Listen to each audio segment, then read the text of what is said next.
Di awal cerita kita akan diperlihatkan seorang tentara yang baru saja kembali dari medan perang untuk mengabdi pada negaranya. Dia bernama Ray Francis. Setelah pengabdian terakhirnya, dia berniat pensiun dari kemiliteran dan memutuskan untuk menikah. Dia mendatangi seorang gadis yang terlihat sedang duduk di taman. Dia bernama Kelly. Rupanya, Kelly ini adalah pacar dari Ray.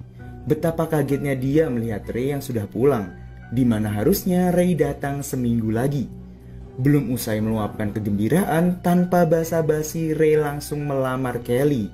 Betapa senangnya Kelly mendengar hal itu. Dia pun langsung mengiyakan ajakan Ray untuk menikah. Duh, so sweet banget ya mereka berdua. Apa kabar saya yang jomblo ini? Aduh. Marry me. Gonna give me an answer or what? Yes. Saat mereka hendak menaiki mobil untuk pulang, Kelly digoda oleh dua orang mas-mas yang saya juga nggak tahu mereka siapa. Yang pasti mereka kaya. Pada awalnya Ray dan Kelly berusaha untuk tidak menanggapi mereka, tapi malah mas-mas ini ngelunjak. Dia turun dari mobil lantas menunjukkan torpedonya di depan muka Kelly. Ray yang melihat hal itu sontak marah besar. Dia langsung menghajar mereka di sana sampai di mana salah seorang dari mereka mengeluarkan pisau. Karena Ray berusaha melindungi diri, dia malah tak sengaja membuat pria itu kehilangan nyawanya. Get up, man! Karena hal itu, Ray diadili atas dalih pembunuhan. Dan saat dia berbincang dengan pengacaranya, Ray dihadapi oleh dua pilihan. Mengaku bersalah dengan hukuman yang sebentar, atau tetap mengaku tidak bersalah dengan masa hukuman yang lebih lama. Ya, pada dasarnya Ray tidak bisa lepas dari hukuman apapun pilihannya. Dan Ray akhirnya mengaku bersalah. Scene pun berpindah ke rumah ayah dari pria yang terbunuh oleh Ray tadi, yang nampaknya dia tidak terima atas kematian anaknya. Dan dapat dilihat juga sepertinya bapak tua ini bukan orang sembarangan. Dia menyuruh tangan kanannya untuk mencari tahu identitas dari Ray Francis. Bahkan dia mendapati informasi di mana Ray akan ditahan. Jack Morrison. Kali ini kita akan berpindah dan biarkan saya memperkenalkan kepada kalian orang yang berkuasa di penjara ini. Dia bernama Jack Harrison. Saat itu, dia kedatangan tamu yang tidak lain dan tidak bukan adalah ayah dari korban yang dibunuh oleh Ray.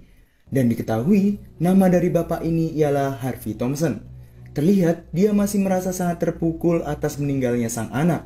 Dia meminta agar Ray tidak dapat keluar dari penjara itu. Sebagai hukuman telah membunuh anaknya. Yeelah pak, padahal kan anak bapak yang mulai duluan. Haduh. Kemudian tibalah hari di mana para narapidana memasuki masa tahanan mereka. Terlihat ada salah seorang sipir yang sedang menyambut para tahanan baru. Dia bernama Rico. Di sini mereka diperintahkan untuk membuka baju untuk melakukan pemeriksaan. Namun nampaknya Rico tidak begitu menyukai Ray karena beberapa kali dia membangkang. Baru beberapa hari di sana Ray langsung mendapat sambutan hangat dari penghuni penjara yang lain. Hampir mereka berkelahi, namun seorang ketua geng bernama Mazen dan kelompoknya datang untuk membantu Ray. Hingga seorang opsir penjara datang untuk mengkondisikan situasi di sana. Kemudian Ray ditugaskan untuk mengantar buku ke perpustakaan. Di sana dia bertemu dengan penghuni penjara senior bernama David. Dan jika dilihat-lihat, sepertinya David ini orang yang baik. Setelah selesai membereskan buku, Ray berniat kembali ke dalam selnya. Namun, dalam perjalanan Ray kembali diintimidasi oleh narapidana lain. Ya, seperti itulah kehidupan penjara di sana. Memangsa atau dimangsa. Pada kenyataannya yang kuatlah yang bertahan.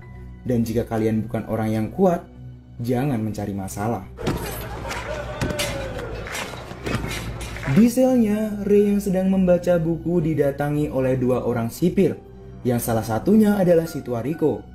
Mereka memeriksa sel yang dihuni oleh Ray, hingga Rico menemukan foto dari Kelly, dan foto itu langsung dijilat dengan syahdu oleh si bapak tua ini. Hal itu sontak membuat Ray sangat marah dan dia berniat menghajar sipir tua itu. Namun apa daya, kedua sipir yang lain sudah menahan dirinya. Rico membuat Ray semakin marah dengan merobek foto itu tepat di depan wajah Ray. Karena melawan, kemudian Rico menyuruh Ray untuk membuka baju dan mengintimidasinya bersama sipir yang lain.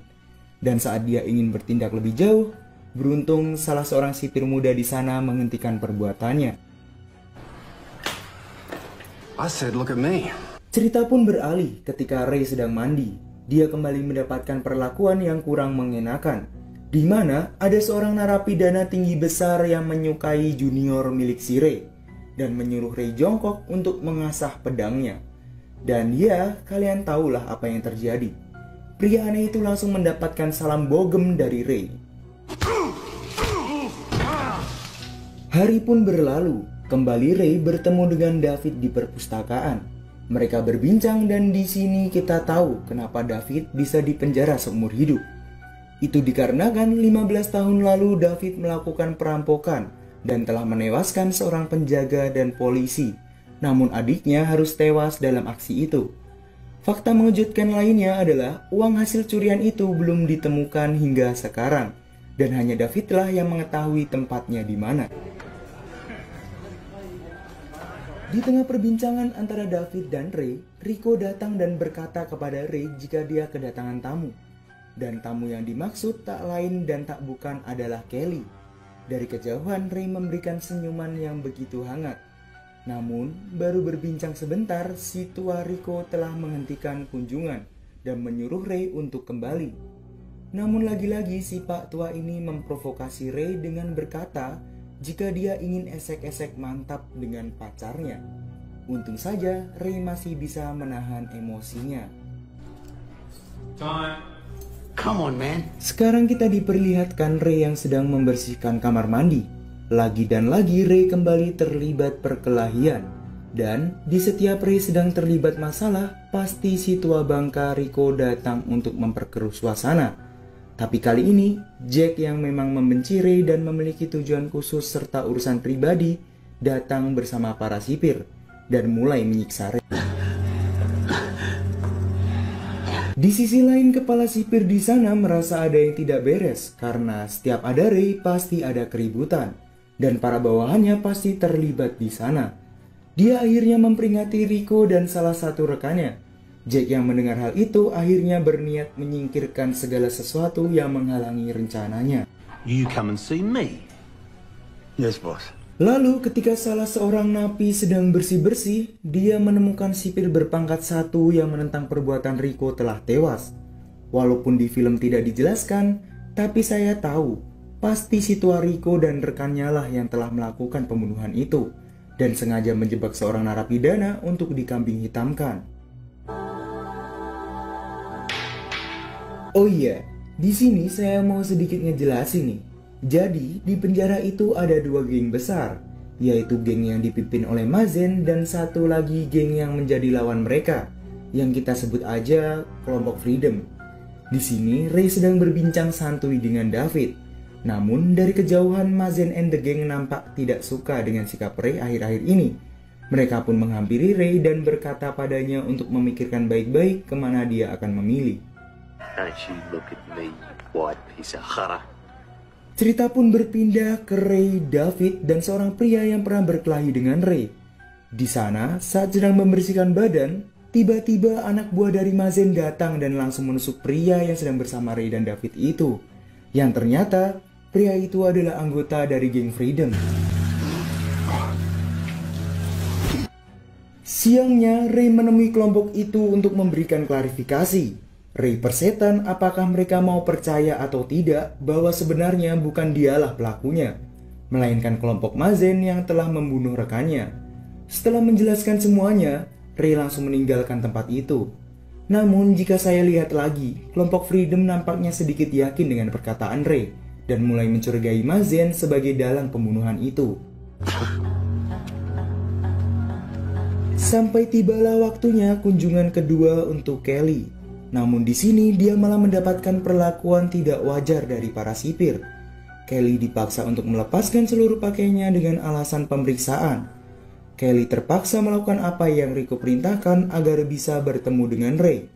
Ray yang mengetahui hal itu tentunya sangat marah, namun dia belum bisa berbuat apa-apa. Bruh, take it off. Kemudian Ray dipanggil ke sel milik Mazen. Di sana, Mazen marah besar karena Ray menolak ajakannya untuk bergabung ke kelompok yang dia pimpin. Karena hal itu, Mazen sekarang bersekongkol dengan si tua Rico. Bahkan Mazen mengancam membunuh orang terdekat Ray seperti David dan pacarnya Kelly. Akhirnya, kesabaran Ray pun sudah habis. Dia langsung menghajar dua sipir itu. Karena hal itu juga, Ray harus mendekap di sel tahanan khusus yang gelap dan dingin. Di sana dia diperlakukan layaknya hewan. Selama beberapa minggu di sana, Ray sudah menjadi seperti orang gila.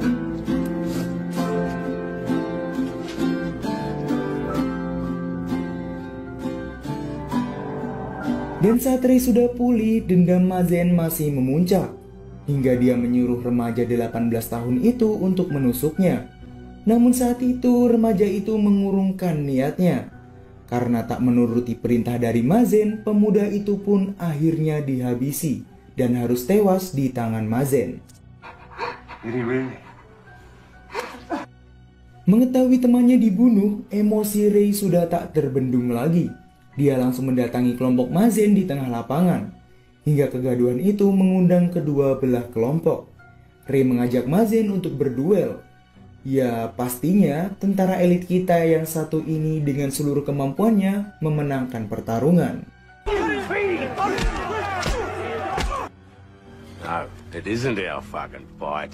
Ray kemudian mencekik Mazen dengan sekuat tenaga. Namun saat melihat ke arah David, David menggelengkan kepala seakan memberitahu Ray untuk jangan membunuhnya. Ray pun melepaskan cengkeramannya dari Mazen. Namun lagi-lagi ada seorang narapidana yang memberikan senjata tajam kepada Mazen. Mazen yang terluka parah mencoba menusuk Ray dari belakang. Namun di saat-saat terakhir, David menyelamatkan Ray dan harus merelakan tubuhnya tertusuk. Melihat hal itu, kelompok Freedom tanpa aba-aba langsung menusuk leher Mazen hingga tewas. Karena insiden itu pun Ray dipanggil ke ruangan Jack. Jack berkata bahwa Ray akan dipenjara seumur hidup dan dia tidak akan bisa keluar dari sana. Dan dengan cerobohnya lagi, dia bercerita tentang apa yang selama ini terjadi di balik layar. Tentang dia yang dibayar untuk melakukan semua ini kepada Ray. Yang tanpa sadar, kehadiran Ray di sana hanyalah sebuah jebakan untuk membuat Jack mengatakan rahasianya. Thanks.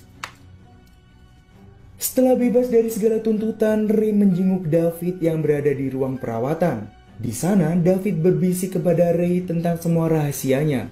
Bahkan, Ray diberitahu tempat David menyimpan uang yang ia curi 15 tahun lalu untuk Ray hidup bahagia bersama istrinya.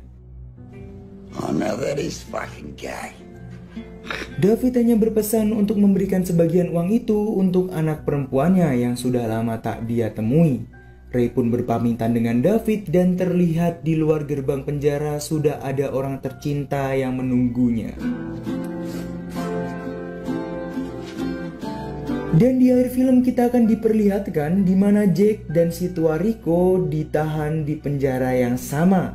Dan sang sipir yang baik hati itulah yang sekarang menggantikan Jack sebagai kepala penjara. Got it down.